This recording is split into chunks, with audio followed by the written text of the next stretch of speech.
Entretenir les freins sur une Tesla Model 3 est une opération qu'on peut réaliser soi-même. Cet entretien permet de conserver des freins performants et d'éviter des problèmes de surchauffe et de perte d'autonomie. En effet, le freinage régénératif qui recharge la batterie fait qu'on utilise peu les freins. Cela peut entraîner un grippage des étriers. Il faut donc les nettoyer régulièrement, une fois par an c'est très bien, et les graisser à des endroits particuliers.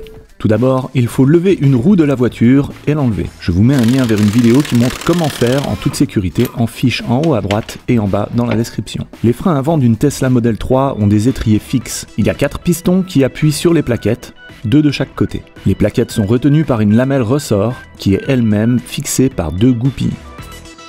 A l'aide d'un chasse-goupilles et d'un marteau, on extrait les 2 goupilles.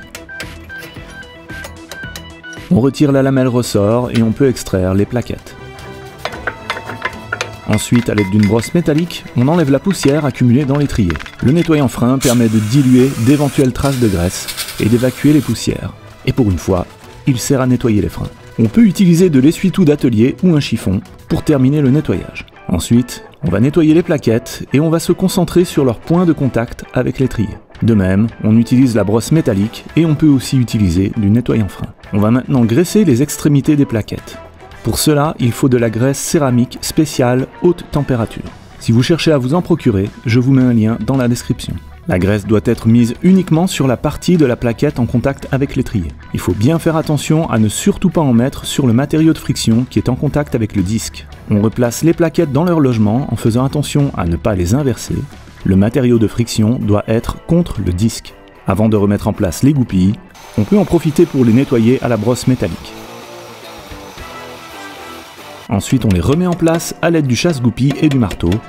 Un peu de dégrippant aide à les faire glisser. Attention à ne pas oublier de remettre correctement la lamelle ressort. Voilà.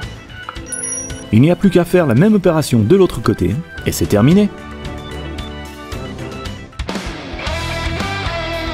Voilà, c'était une petite vidéo rapide, une vidéo tuto sur comment entretenir ses freins avant sur sa Tesla Model 3.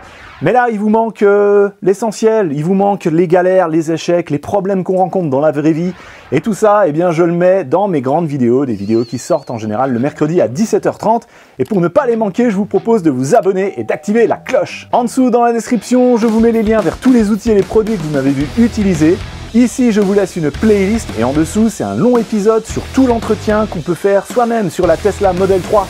Moi, c'est François. Je vous dis à la prochaine sur Garage Bagnole et Rock'n'Roll.